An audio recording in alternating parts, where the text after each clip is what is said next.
Yep, I just saw it say live on my side. Yep. Cool. I guess we'll just jump right into the first question. Asked, please speak about your concerns, fears, or misgivings about becoming a better leader. And well, I'll speak about, in the last 26 years, I've been in several leadership roles.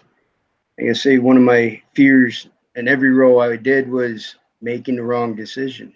Mm-hmm. You know, because some decisions are not that big of a deal. Others affect so many elements that you don't want to mess it up. An example of that for me was last week we had a water issue at one of my buildings that's filtered through a UV light sensor type deal, and it went down. And then it was working part of the time, not working some of the time. I got half of the UV sensor up, but I had to make a decision to either bypass it and put all water in the facility off limits other than using the toilets, or rolling the dice and seeing if it works. And I ultimately chose just to shut the whole thing down. And it angered a lot of people, affected a lot of people, but I weighed the consequences. If I let that, if it failed again on my watch, too many people would be affected, possibly sick. Yeah. And my daughter trying to sneak in. But that, yeah, my fear is making the wrong decision. Some decisions no brainers, others it can affect way too much on the bigger picture. Mm-hmm. And some of them can be ethical. Yeah, I think that's a really good example. I mean, I was actually going to say that too. Is, you know, that I don't, maybe the fear of being wrong or just making decisions with limited information. In my work, I'm one of the sergeants with the sheriff's office here, and so right now I'm in a training division where I manage a regional training facility that uses both fire and police training. And then I coordinate the training for all of our new hires and stuff. And, you know, I'm on the promotion list to promote up to captain soon, hopefully. And so with that, you know, comes in handling more budgets, more administrative and personnel decisions. And someday I'd like to run for sheriff and try to lead the organization. And I think that's some of my fears is, you know, making decisions with limited information, you know, hoping that you're right. And just, I guess, not so much worried about being second guessed, just making sure that I'm making a decision for the right reason, not just for myself, but for the betterment of everybody. And so I think that might be some of my nervousness of being a leader. You know, some of the things I used to be a little more nervous of is, I guess, maybe sounding confident and then being able to have good public speaking. I've given a number of presentations and stuff, so I think that's really helped with my public speaking. Now it's just kind of, you know, being able to sound confident when I talk and lead people to know I'm doing it the right way. Excellent. I see that. I'm in charge of 7 buildings, and one of them state police barracks, the other's a corrections facility. Then you got the courthouse and probation. With all that, and I can't say I envy those guys in their job. They're hated half the time, but loved when they're called. It's I wouldn't want to be in their shoes a lot of the time. Yeah, I think one of the things that I've tried to work on, and I don't know if this goes into the second question or not, but maybe we can jump around a little bit, is I can't remember which class it was, but it talked about the different styles of leadership and how leadership is more of a skill versus a trait that you can learn different approaches in that. And I remember one of them was like adaptive leadership or situational leadership. And that it seemed to work pretty well for me because you can't take the same approach to every different scenario because they're all different. So like right now, one of the tasks that I've been given is we're trying to build a bigger training center at the tune of about $18 million. And we're trying to do it without getting grant money into it. So we need to figure out a way that how we're going to secure it. And I have a team, like I have a grant writer who's just helping me with finances because I don't understand all of that. And then a programs manager and stuff. And we all work collaboratively together. And I've found adaptive leadership has worked the best because Judy, who's our finance and grant writer, she's not a police officer, but she understands the grant stuff better than anybody. And how I communicate with her is different from someone else who's a police officer and is more used to hierarchy structure and kind of, I don't want to say brass tacks, but kind of giving them direct orders and expecting them to follow. I can get that. Yeah, situational leadership. That's something I pretty much live by. Like you said, not every situation is the same. When I was in the military, I deployed, and it's not always the same. You gotta figure it out and go on the fly sometimes, which reactive, which kind of goes into reactive leadership, but sometimes you have no choice. Right. Yeah. Well, it sounds like you guys have some different leadership experiences than me. I'm a store manager for Starbucks. So I've been with the company about 5 years, and I've been a manager for about 6 months now. I'm definitely younger than a lot of people that I manage and a lot of people that I work with. So that's one of my big hurdles right now is just kind of like building my own confidence in my role and being able to give direction to people who don't always want to listen to me. Just because people kind of do make that snap judgment when they look at you. Like, yes, I know what I've been doing for the last 5 years and I earned this role, but just kind of going into different stores and having to like build that respect for the team. Especially when I have a lot of people working for me that are either a little bit older than me or my age, they kind of want to just kind of build that peer relationship or a friend relationship. And so you really have to learn how to set those boundaries. So that's definitely something that I've been working on in the last couple of years. As far as like a fear or a concern for leadership, I think for me, it's really just about building my confidence and building my skill set right now. I'm still in learning mode.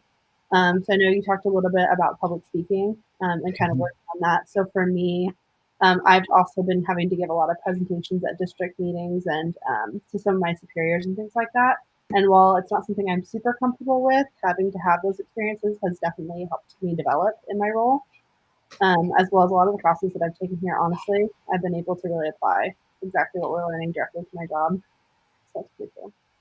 Oh, very cool. And I'm going to get, honestly, what I've learned, I've been a supervisor about 3 years, and then I was like an assistant supervisor for several years before that. The age thing never goes away. Because we still have people in my job that have been there 25 to 30 years and are kind of, we nickname them the rods, the retired on duty people who, are kind of there to collect a paycheck. But, if someone younger comes in and tells them what to do, they kind of want to buck the system. So that's probably a fear I didn't even think of, but that's very true that I think you're always dealing with multi-generational employees and how you manage that. That's I think a difficult task to master. Yeah, absolutely. Without a doubt, one of the problems was being promoted within.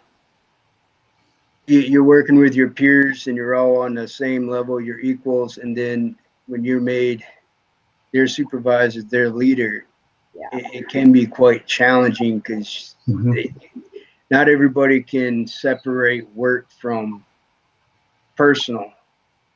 Yeah. And like in the Army, when I was promoted to staff sergeant, they moved me to a different unit completely. So you can come in fresh face, people know you're in charge, they look at your rank. And they don't try to befriend you or the good old boy system, so on and so forth, and that vocabulary. Because when you're trying to lead your peers that were equal, it's just that they will try to buck you. It can ruin relationships, friendships for the ones that can't distinguish work from outside of work. Definitely. Yeah, you hit. Sorry if I cut someone off there. You hit a very good point there when you said the good old boy system and from within. I started in Las Vegas as a police officer, so there's 2,500 cops. Here we're down to about 80. It's a much smaller agency, so it definitely still has the good old boy system vibe, if you will. And being that it's a government job, there's civil service rules and stuff that apply. So sometimes it's hard to work up the chain of command, if you will, so to speak, if you're not in that in group versus the out group. And so that is a definite difficulty of becoming a leader from within. Can I ask you a question? What's the good old boy system?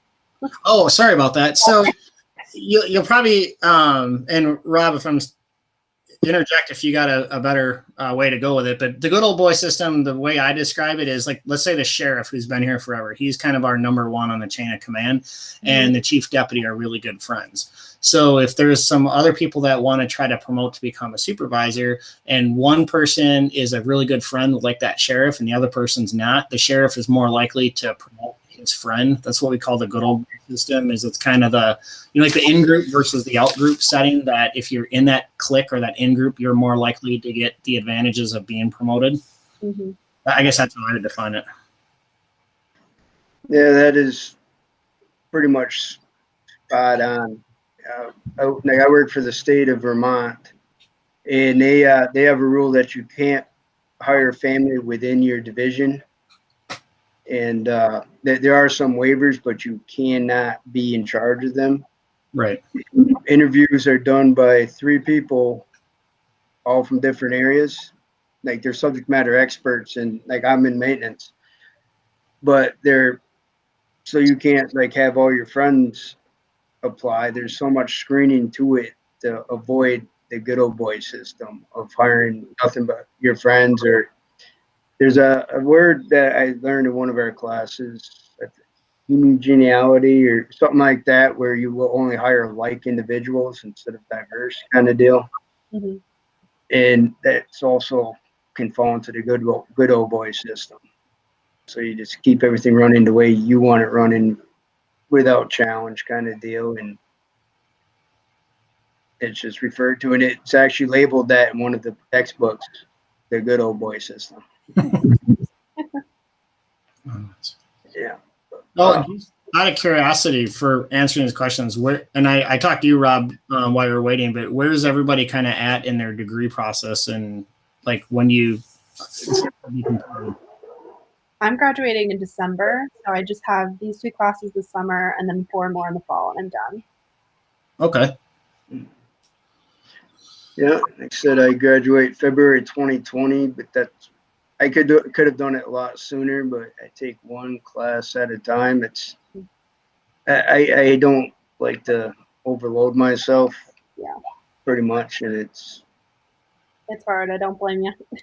Yeah, no, I did that too. I all of a sudden one day is like, you know what, and this will play into the second question later, but I was like, you know what, I want to advance my career for the right reasons for myself and to better myself, and I'm not sure that I'm going to stay in this this career, so I wanted to get something related to management and leadership.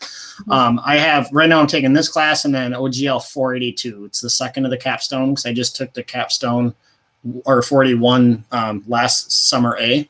How was that? I only have one class after this, so after fall A, I'll be graduated. Okay, that's cool. Capstone courses, I'm taking those in the fall. I'm sorry? How are the capstone courses? I'm taking those in the fall. They're good. They're challenging in the fact that I'm glad you're taking it in the fall and not the summer because you lose a week and a half. And I found that does make a big difference because it's very structured. That every couple days it seems like something else is due.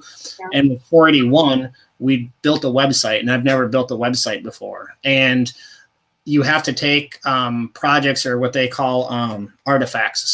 From every class. So like a paper, a presentation, a PowerPoint, something you've done from every class, put it on there, talk about why it's representational of your leadership qualities. Okay. Luckily, what I did is I went back into not Canvas. What do we use? Blackboard before Canvas, which is what I did a lot of my classes on, and they just turned it off a couple days ago because they switched everything to Canvas. Mm-hmm. So I went back in there and resaved everything, even though I already had it, and then got the description of each class. Because if you don't have that, it makes 481 really difficult. I think I spent probably 15 hours just putting the website together in itself. And I guess there's a leadership skill of organization and time management. But it takes a lot of time to do that, but it is kind of cool when you're done because it's an e-portfolio. So if you're trying to go out and promote yourself or look for a new job, you could give someone that website and go say, check this out. And it has everything about you on there. Okay. I don't know if I have all that stuff. I'm gonna have to dig. I saved like every piece of work I've ever done. What confused me like is there's two OGL 360s to take, and I saved it all under one, so I couldn't quite remember always what paper was with what class, so I had to go back and look. Yeah. Again, I guess part of leadership is I should have had better organizational skills, but Man, you just made me nervous. I saved about the last 10 classes, and that was it. yeah, if you can, The same face, like, oh no. yeah, go back and save or find. And did you guys use Blackboard at all? Oh Yeah. yeah. They just turned off June 30th, and that's one of my gripes. It's gone. Like you can't find it because you could go into all your old classes and you go to your grades and you can see everything you've done. And I just downloaded it all, so I had it. But if they had turned Blackboard off before I was done, I would have been hosed. Yeah. I don't know if you can maybe email like an academic advisor and see if they'll give you access to it, because if not, it's going to be a pain. Well, Oh, I boy. guess I'll do your best. Oh, sorry about that, but good luck. I'm glad I know now because I can start kind of working on it before I know that's coming, rather than like, oh, here it is, figure it out. Yeah, it's a lot of work, but I can see how it'll be very beneficial. Like, part of my leadership stuff, and I guess with the fears is I want to branch out, and I love leadership. I want to be more involved with leadership. I'm not afraid to leave law enforcement. Law enforcement has always been historically one of those careers that when you get into, because the pension is so good, you never leave it, and you work your 25 to 30 years and you're out. Yeah. I've kind of looked at it more as like, I wouldn't mind maybe jumping into corporate America and getting into maybe some contractor type work or something. But so that's kind of why I went this route, because I think this degree is, if I stay within, it'll help me to promote up. And if I decide to leave, hopefully it'll give me those skills I need. Well, cool. Leadership, law enforcement, and military, and all those hierarchy type jobs. I feel they prepare you for leadership because you often have no choice. You could be the lowest one, but you're in a situation you must command it. Oh, very much so. When I was reading on like this one, this is called like our co-mentoring exercise. I mean, that's kind of what, in my mind, like, even though with me being a sergeant, there's formal rank that's attached, there's both formal and informal mentorship or mentoring that you're expected to do. And so I kind of feel this class has been helpful for that. And maybe that's one thing that I'm a little nervous about too, or I don't know, have a fear about, but is being that proper mentor and giving the right advice to those that I'm trying to mold behind me and to lead. Yeah, I can definitely see that. When I was in the Army, I was always trying to mentor, I guess. And even though I'm out of the Army, when I hear people talking about the Army, my ears perk up and I want to dive in and tell them everything I possibly can. I usually end up with information overload, and I may scare them away. I don't know, but it excites me. And I thought about law enforcement when I got out. I was going to be a sheriff in Alexandria, Virginia. And I went through the whole thing. I was good to go. The last part of it is you start off as a sheriff in the jail there. And when we went into jail, I was like, I wanted no part of it. It's not that I'm afraid of being in there and locked in with these people. I looked at it as being a babysitter, and that's not what I wanted to do.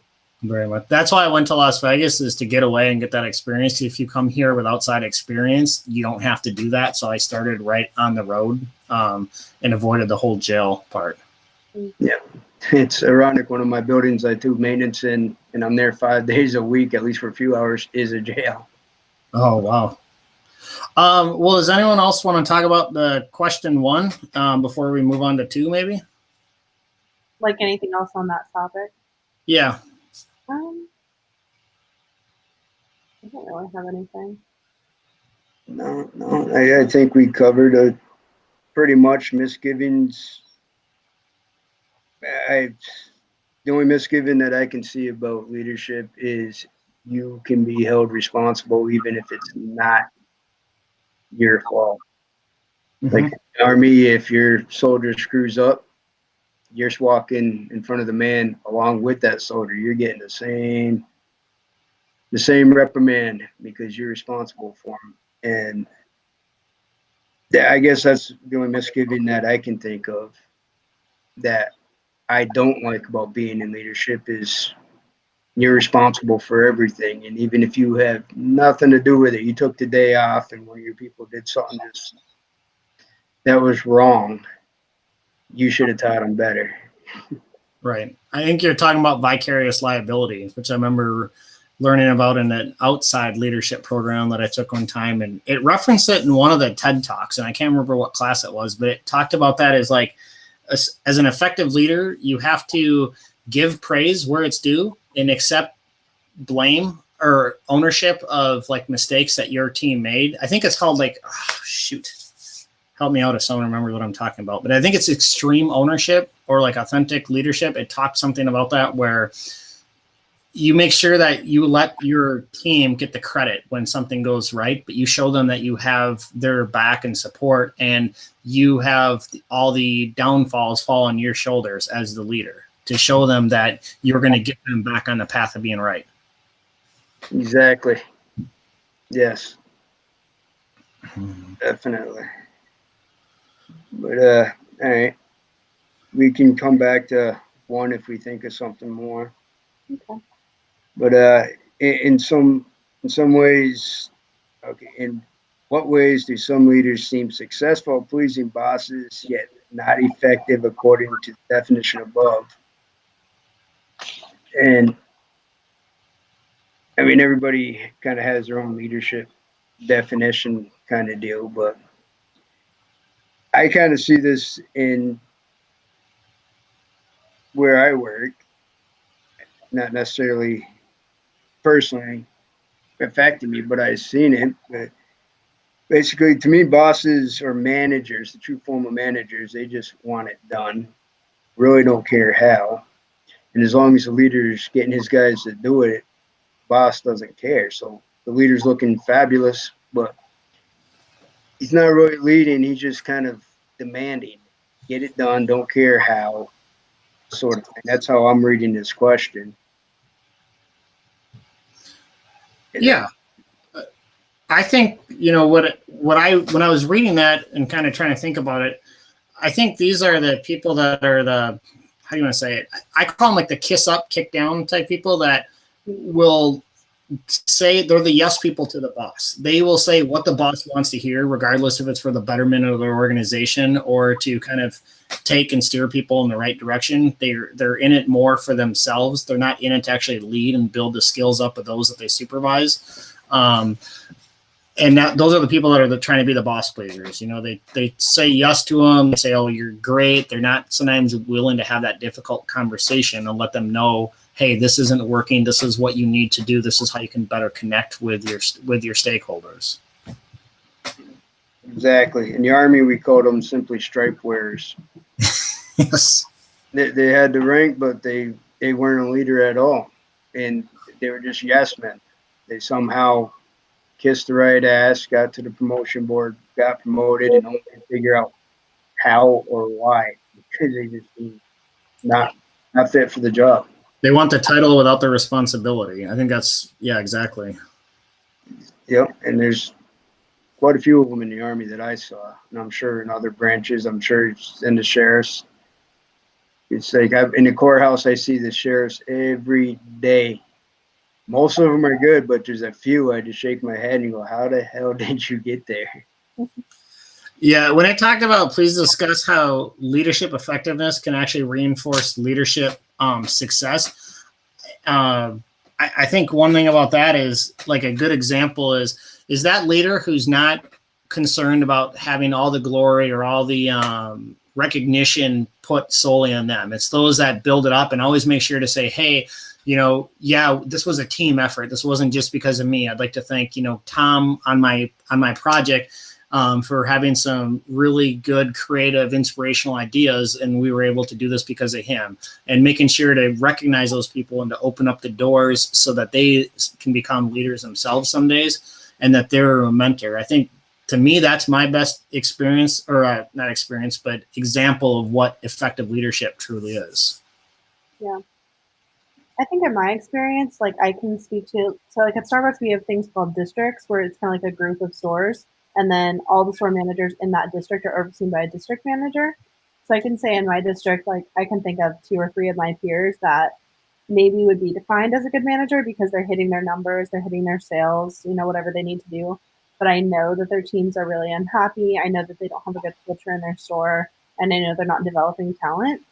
Um, so in that sense, like there's some district managers that really, kind of like you said, Tim, just want the numbers, they just want the result, but they don't really care how you do it, or they don't really care about the other aspects of it. Oh, But definitely. what Starbucks wants us to do is have like that holistic approach where we're supposed to be developing talent in your store. You should be delegating work so that you're building the capability of your team, so that it's all not just numbers that you're going after when you're there. So for me, what that kind of looks like is making sure that I'm taking care of my team and providing them the support they need, but also having those difficult conversations when I need to. And I see a lot of people shy away from that. But when you do that, you're really just kind of creating dysfunction in that environment and not really stepping up and doing the leadership that you need to be doing to develop the people in your store. So for me, I think that just creates a lot of problems, and it just makes your job a lot harder as a leader because you're having to do all this micromanaging, and you might be hitting one aspect of your job, but you're not hitting the full board. That's a very good example. Yeah, so like when you said micromanaging, that is my boss. It's my district. He belongs up in the capital most of the time, but he'll come down and try to micromanage me and how, or micromanage my team and me, I guess, at the same time. And I have a serious issue with that. And that's like a dirty word to me. I can't stand it. Micromanaging. Yeah, let me do what I know how to do, and you and your clipboard can go away. I saw a wonderful quote to that effect, and I can't remember the class that I took it in. It was the other OGL 360 class I took in summer A. It basically had said that they used the word boss, but a boss who is so bogged down by day-to-day operations and has their hand stuck into everything, or their head stuck in everything, is unable to look at strategic planning for down the road. So I think that really ties into the micromanaging that you're talking about, and Corinne, the delegating that you talked about is, effective leader has to be willing to let go of the reins a little bit, let their people kind of run with stuff, let them stumble sometimes, let them effectively fail if that's a thing, as long as it doesn't compromise, like somebody's safety or something like that. Let them see what it's like to not be successful one time so they can learn from their mistakes and then help to build them back up. Otherwise, you're just chasing all these little fires all the time, and you can't really do your job of overseeing the bigger picture if you're constantly like having to fix these little problems for people when they can't function on their own. Exactly. I'm guessing, Corinne, you probably work in a job that has a little bit high turnover rate. Yeah, it really depends on what store and the manager. Like, I have a really low turnover rate at my store, but I've seen stores where it gets to like 80% of your staff. They've done a percentage for the turnover rate, and that would be a really high one. Drive-throughs and bigger stores typically have higher turnover because the employees get burnt out really fast. Okay. But more like the cafe stores and the lower volume have lower turnover rate. That would probably be like I don't want to say a fear, but a concern, going back to question one for me as a leader, and that is how do you motivate and retain those employees so you're not always stuck trying to train people, get them up to speed so you can actually operate at a functioning level. And like you said, in that drive-through, I got to imagine the burnout rate can get huge at times. Yeah. And, it's very ungrateful when nobody's happy and they waited forever. Mm-hmm. It's really challenging, especially because, like, personally, it's not one of my strengths. Like, I'll totally admit to that. Like, recognition and giving that positive feedback in the moment. Like, I'm just so work-oriented that I'm like, if you're doing your job, like, I'll say great job if you go above and beyond. If you just clock in and clock out and do what you need to do, like, I'm not going to go out of my way to give you a lot of praise for that. But a lot of the kids that I work with really need that, like the 16, 17, 8-year-olds. They're like, I need my gold star every day or I'm not going to show up. So I really have to like consciously make the decision to give them the feedback because I know it's going to pay off in the long run because they're going to work harder for me. But oh my gosh, does it drive me insane. You hit the nail on the head. Sorry if I cut something off, but the way I was raised by my grandparents and my parents and stuff was good work was expected of you. you were not going to get a pat on the back. You weren't going to get a participation medal. Yep. You know, you were supposed to go out and always do your job. And so when I started as a supervisor in law enforcement, I really still believe in that you do what you're told, you do your job, and you do it admirably. It took a while for me to realize that, hey, those little public praises that you give your people make a big difference. And so that's something that I've really had to learn as a leader is I know you're doing a good job, but I might not always vocalize that you're doing a good job and let you know that I appreciate what you did. Yeah. And I'm the same way. Like, I just don't expect the praise from my boss. I'm like, I work my butt off every day just because I know it's expected of me and I know it's the right thing to do. So when I do get praise, I'm just like, okay, it doesn't really matter to me. But it's interesting when you have to really flip that on your head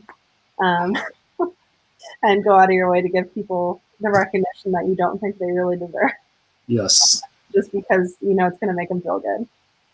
My current sheriff, so my big boss, he was in the military for a long time, and he's like on a lot of honor guards, and so he's very pro formalized annual award ceremonies. And you know, everyone shows up and we call it their Class A uniform, which is like your dress uniform. And he's very kind of by the book that you get the recognition that supervisors are expected to put commendation letters in for people all the time. And so that really took a while, because I didn't want to feel like I was phoning it in. I was like, well, if you got an award, it's because you deserve to get an award.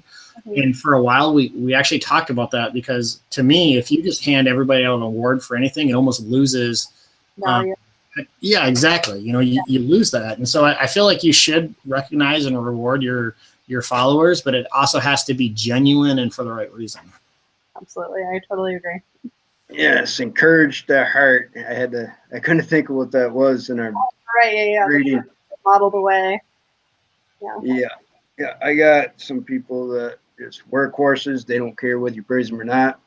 I have one individual, if I don't pat him on the back, he digs his heels in and crosses his arms and refuses to move. Mm-hmm. Or just throws like a huge fit and complains to everyone else. And it's just like, really? Yeah. All because I didn't say great job on this one little thing. Yeah. I did have two, one left, thank God, finally, after 23 years in the state. Oh, funny. But are you a very union heavy in your state? Yes, and union's also a dirty word to me, because I can't do jack. You can't do anything. You got to have so many verbal warnings, then so many write-ups, and then you go before the union and the labor board. It takes about 3 years to fire someone, and they all know it. Yep. The Starbucks, are they kind of union heavy too? No, we don't have a union, but it reminds me of it. Like, if I have, let's just say as an example, like time and attendance, that's a big problem. Like, I'll have these people walk in 5 minutes, 10 minutes, 15 minutes late. I have to give them like a bunch of verbal warnings. And if they fix it for like a little bit, I can't give them a write-up. I have to go back to verbal warnings. So it has to be consecutive. And then they have to get a bunch of written warnings. And then I have to give them a final warning. And then I have to get approval to like fire them. And it takes years too, unless they do something like ridiculous. But I had the word progressive discipline thrown in my face and past practices. I did 4 what they call internal investigations of our people. When they do something wrong and we catch wind of it, we will investigate it ourselves. We do an internal investigation. You have to read them what they call it, Garrity and Tennessean warning and all that hoopla. And they have a right to representation in the thing when you interview them and stuff. And then I write up a letter of findings and a fact finder, and then I make a recommendation of discipline and I give it to the sheriff. Well, one guy was doing about 105 miles an hour, weaving in and out of traffic without his lights or sirens on, gravely putting public at risk. And not to mention that, but I'll just call it what it is. Right now, how do I want to say this? In law enforcement, we have to really work on building our image. I mean, it's kind of unfortunately been tarnished over the years, and we have to work on being more transparent in the public and bettering ourselves. And so part of it is we have to police ourselves. And so I found out this guy was doing it, and he lied about it when I asked him. So I opened up an internal investigation, and we did all this. And then we found out he did turn his lights and sirens on when I reviewed his video, but was told everything is code 4, which means he didn't have to respond to the scene. And he continued blowing through red lights at over 60 miles an hour and just really put people at risk that didn't need to be. I recommended a day off without pay and a letter of reprimand in his file. So it'd be a permanent letter. And the union rep said, well, you didn't follow progressive discipline standards. I'm like, well, nobody has been through this lately that didn't already have something else in their file. So there's not a past practice that I can base this on. And we went back and forth and I won in the long run, but what a headache to go through.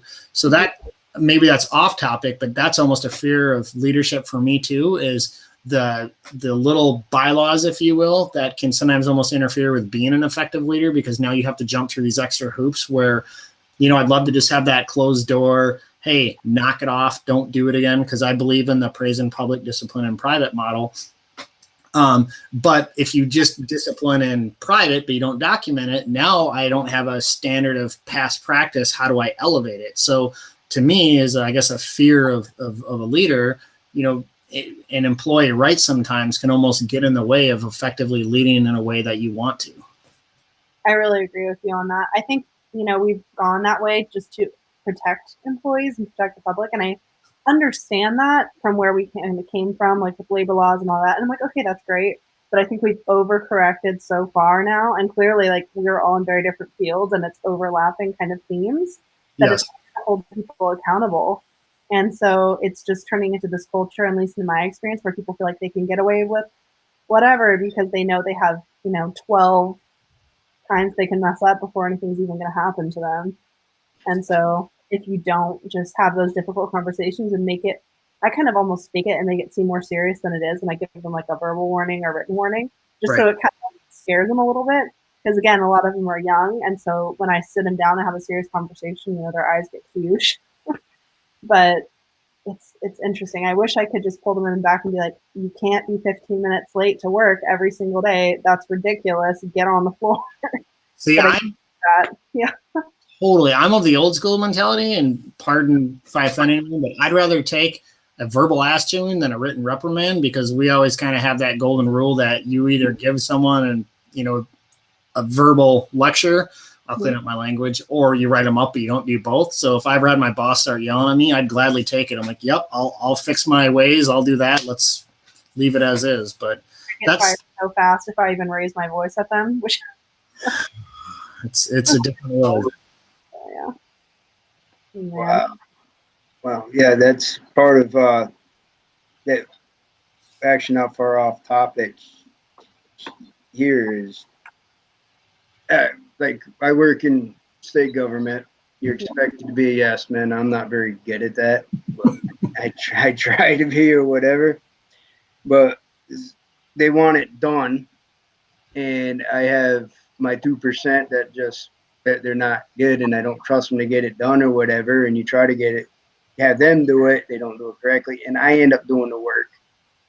And that's not being a very effective leader in my book, because I'm doing the work instead of getting them to do it, but my hands are tied because of said union and reprimands, and sometimes it's just so much easier to just do it myself. Mm-hmm. In OGL 481, I'm sorry if I cut you off. No, you're good. In OGL 481, one of the themes that you learn about is they call it like framing. And there's five different frames. There's the political frame, the structural frame, the human resources frame, and so on. The human resources frame is interesting because it talks about, you know, employees' rights and how do you kind of look at it through that frame. And why I think it's very beneficial, like I think we brought up some great examples here, that it's also very limiting in a way too of a leadership's capabilities. You know, I don't believe in corporal discipline for every little infraction, but I'm saying you kind of have to be able to have that accountability factor too. And sometimes when it gets limited, human resources almost can get in the way a little bit of being an effective leader. There's a time and a place for it, don't get me wrong, but I think there's a time and a place where it shouldn't be. Yeah, I agree. In the Army, the leader spoke, you better do it. And if you didn't do it, there's things called what we call corrective action. Yep. I mean, someone was late, you make them wear a wall clock everywhere on them, or I wish I could do that. It's dumb stuff like that. We had one soldier, he wrote a bad check to the commissary. The first sergeant put him in his dress uniform, stood them out in front of the commissary with a pie board that said insufficient funds. Oh, Stuff like that get your attention and you quit being bad, I guess. Yeah.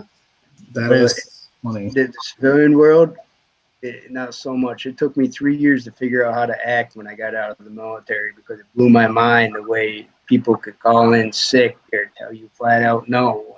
Yeah.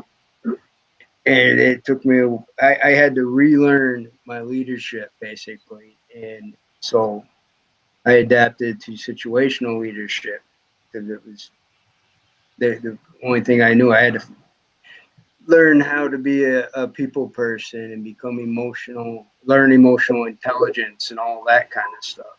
Mm-hmm. In the Army, there was no whine asses or crybabies or whatever like that. And in civilian world, you got to be sensitive. Yeah. I get Yes. that feedback a lot, even from my boss. He's like, you really have to learn how to have more empathy and connect with your partners. I'm like, I'm just here to like make you guys do your jobs. Like, I'm not here to be your friend. Exactly. No, Sorry. Yeah.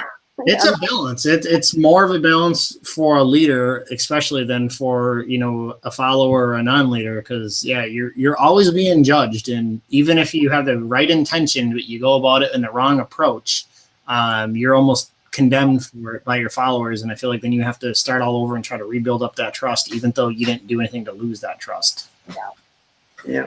And the one thing I'd never do, and I've heard my followers talk about it, is I've never raised my voice. I don't yell at them. Mm-hmm. I talk to them. The tone will change, but it works and it's more effective. Yeah. In the military, different story, but in civilian world, I live by tact. I'll talk to them the way I want to be talked to.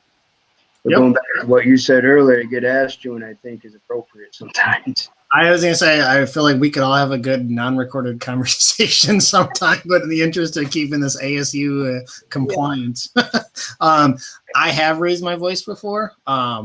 Not to the point where I'd say I'm of the toxic leadership, but I think sometimes I wear my emotions on my sleeve or my heart on my sleeve.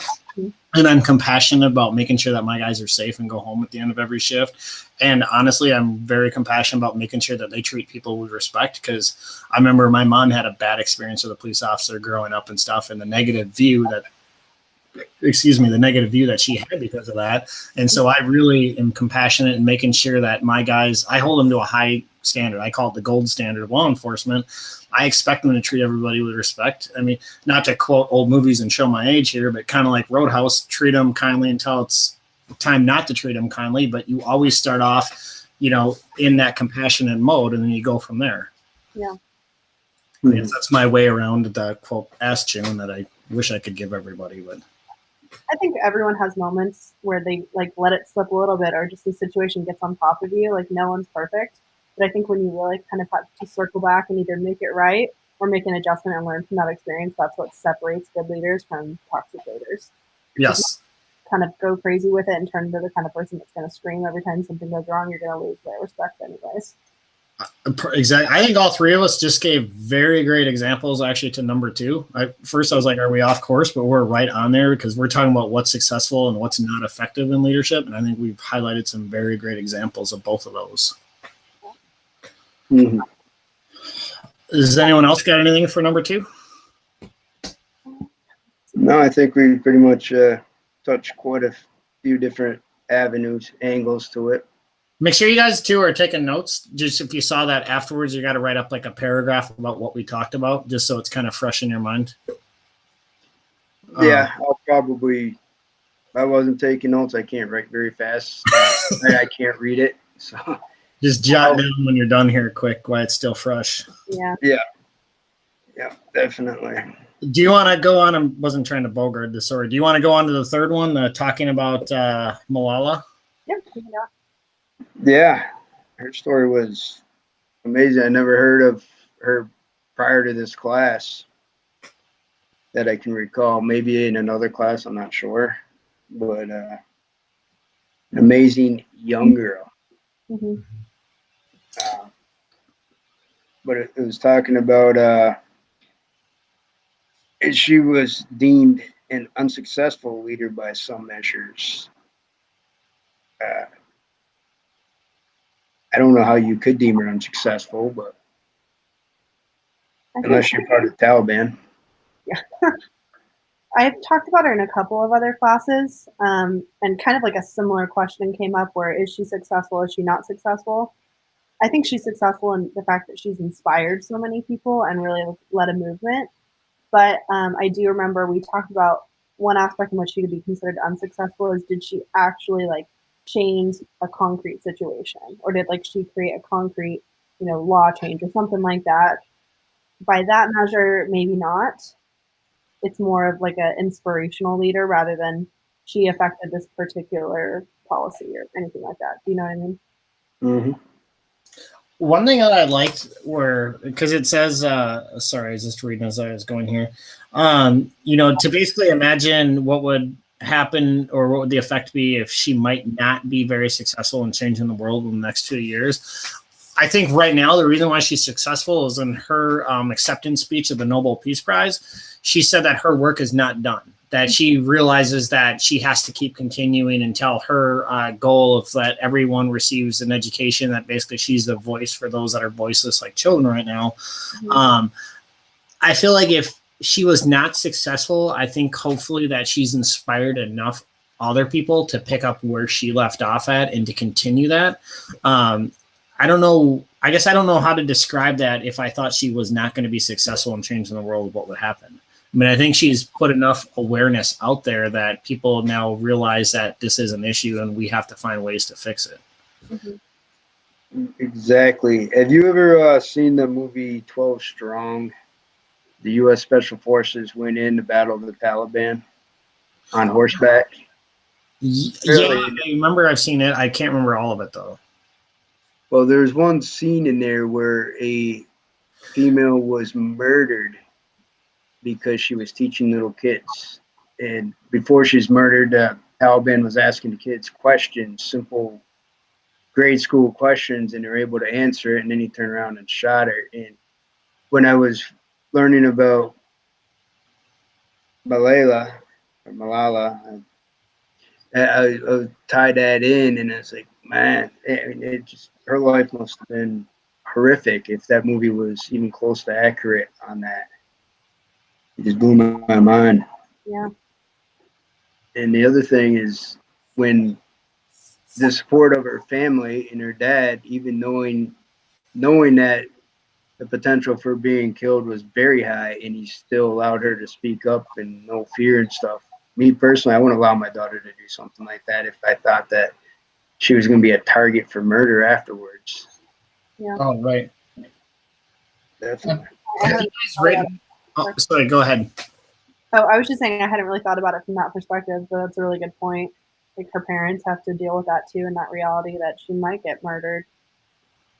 Have you watched the 2 TED Talks or the 2 that you're supposed to and written the discussion post on this yet?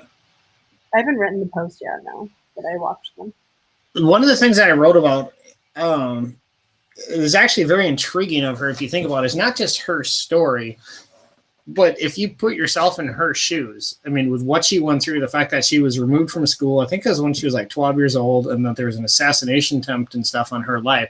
How many other people would stop at that point? It'd be like, you know what, I'm going to go into self-preservation mode. I'm not going to worry about the betterment of mankind and external things. I'm going to only worry about myself at this point and kind of just, I guess, stay alive. I mean, the fact that she overcame and overgot through that emotion. I mean, I can't imagine the emotional roller coaster she went through, and be disrespectful for her to say I know what she went through. But I just like, wow, I think that talks about the tenacity that she has to continue forward, the courageousness of the leader that she is, to continue going forward despite everything that she's gone through. I mean, she said that she still fights with her brothers from time to time, and I'm sure that she's nervous anytime she gets back around her home area. I mean, the Taliban still probably has to have a target on her back. Like, they want to show that they won at some point, I'd think. I would think so. But wow, it's amazing there. Because touch on what you just said, part of the question is why then should she struggle onward if she cannot win? I I guess hope maybe. I think her mission is simply to spread the word. And Oh, I I googled her, and she the first thing that comes up is the website that's collecting money for this effort. Yeah, I feel like if that's her life's calling and that's what she wants to dedicate her life to, then that's probably what keeps her going. Because kind of like you said, our most basic human instinct is self-preservation. So most people, if they had been shot at or threatened or any aspect of what she's been through, a lot of people would just throw in the towel. But that shows a lot of tenacity and strength of spirit for her to be able to really continue to dedicate herself to that. That's what she, I don't know, her mission, her drive, Mm-hmm. desire. It's like I love the sport of wrestling, but I'm a bit old for it now. I coach it instead. I'm sorry, what's that, man? I said I coach it instead, so I still didn't completely let it go. I would joke around and say the saying that those who can't teach, but I'm at that point. I'm getting to the same spot as you, so you're in shared company here. Malala, that to answer your question too that you asked about the why go on if you cannot win, I almost feel like, if you remember the Maslow hierarchy of needs, that top tier of the triangle, that self-fulfilling prophecy kind of, I feel like she's there, that she's reached everything else. That, in the beginning, there was a struggle just to get her basic needs met. The education, is she going to stay alive? Now that she's gotten to the point that I think she can step out of that she is kind of understands what she wants with life. Now it's to feel whole and to inspire others. I think she's in that top tier of that triangle, and I think that's part of why she's continuing forward. I can't remember. I should Google it if it is self-fulfilling. I think that's what it is, but it's along those lines. I believe you're right. It's been a while since I've looked at Maslow's hierarchy of needs, but in the same thing, one of those is feeling safe. Mm-hmm. Maybe she found a way around that need. Yeah. I mean, what a courageous woman. What's that? Skipped that one. Don't need it. Yeah, I wrote. Anything else that you guys remember from that movie, or not the movie?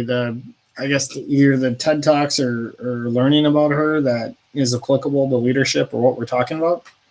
Well, she's not speaking for herself. She doesn't talk like it's her solely on it, because she made the comment that her 5-foot person is not a lone voice, but it's the voice of 66 million girls.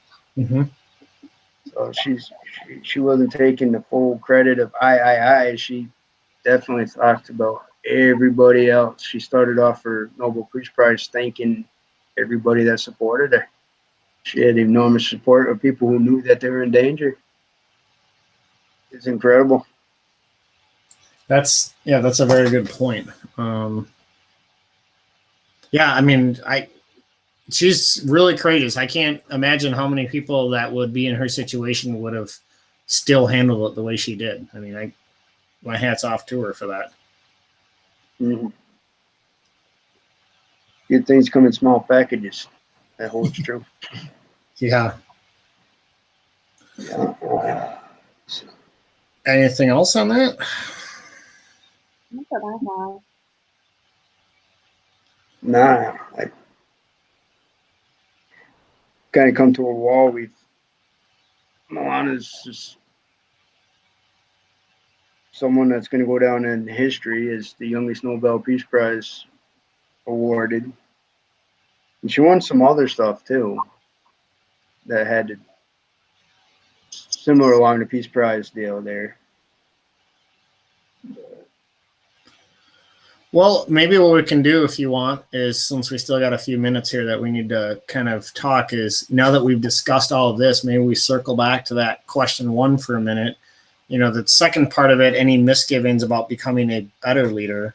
What do you think are some of the ways, since this is also a co-mentoring exercise, that we can recommend to each other, or that we can identify ourselves that we can do to work on becoming better leaders? Okay. You mean like for like our group, or do you mean like how do we identify in ourselves? I think both. I mean, I think if you've, from like, let's say you listening to us two talk, is there something that you've heard is like, hey, here's a piece of advice I'd give you, or, kind of in reflecting back through the leadership program and maybe what we've discussed today, here's a fear I've identified, but here's how I'm going to work on getting over that hurdle and becoming a better leader. You mentioned, for example, public speaking. I think you said that you've given some presentation stuff and it gets better.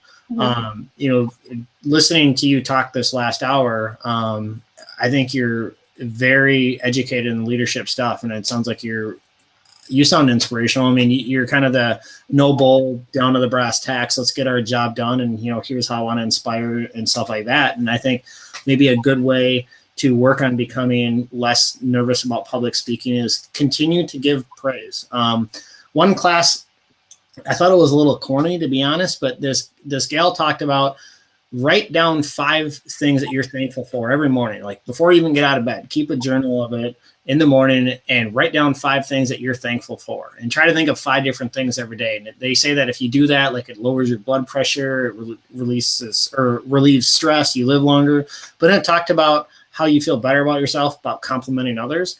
I think by complimenting others, you actually learn to naturally communicate better, which makes you a better public speaker. Yeah, I think you got truth in that. The more you do it, the easier it becomes. Mm-hmm. Yeah, I would say like maybe just after the first meeting, I don't have a lot of feedback, but I'm sure we will, as we go through all the different weeks, we'll get a lot more. But I do think like one big takeaway for me is it's really interesting how everyone in this group has a very different background and has a very different job. We were able to find so many common themes for what we encounter in management and leadership. That was really interesting to me. So. Absolutely. Definitely. Mm-hmm.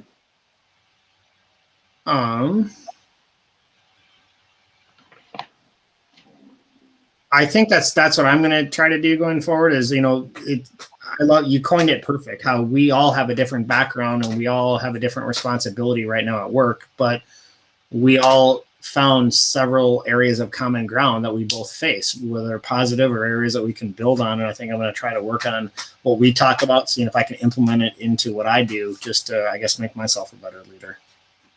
Awesome. Yeah, part of what you and I have in common, constraints of what we can and cannot do when trying to get people to do what we know has to be done by providing purpose, direction, and motivation. Mm-hmm. But getting those people to do it sometimes is a different story. Or do it correctly. Yes, both of you are right on that. Like Corinne, I think it'd be really difficult, like in the scenario that you gave earlier, like you've got that jammed busy drive-through person who can't make drinks fast enough and everyone's upset with them, and how did you make me wait? I mean, one of my sister-in-laws worked in the service industry or the restaurant industry forever, and I remember her saying, she goes, do you understand, like if it was up to the waitress or waiter, you'd have your food up immediately, because they want to keep their tables happy, they want to collect the tip, they want to kind of do all that. And so sometimes people have to look at a bigger picture. Like it's not that barista's fault that they had to wait a few minutes for a drink. So I think as a leader, finding ways to mentor them would be huge, or not mentor and motivate them. Like Rob said, I think that's huge. Yeah, absolutely. That's definitely the key. Like motivate and reward so that they feel appreciated too at the end of that busy day. Definitely. Mm-hmm. Well, my job, the only incentive I can provide is if they get consecutive outstandings, I have the authority to increase pay through steps. Right. And sometimes I have 2 people that I rate outstanding, and the rest of them are just standard. they do just enough to get by. Yeah. That is a crutch of government work, is we can't give those tangible per se benefits at the end, like, oh, here's a year-end bonus because you met your objectives. You know, you have that fixed kind of an income per se to work with. So I mean, you have to get creative in finding those other ways to motivate and inspire people other than a financial way, and that can be difficult in itself too. It can be, because they see it as doing their job, and there's no incentive. They're just gonna meet the standard, everybody happy. But like in the military, you do above and beyond.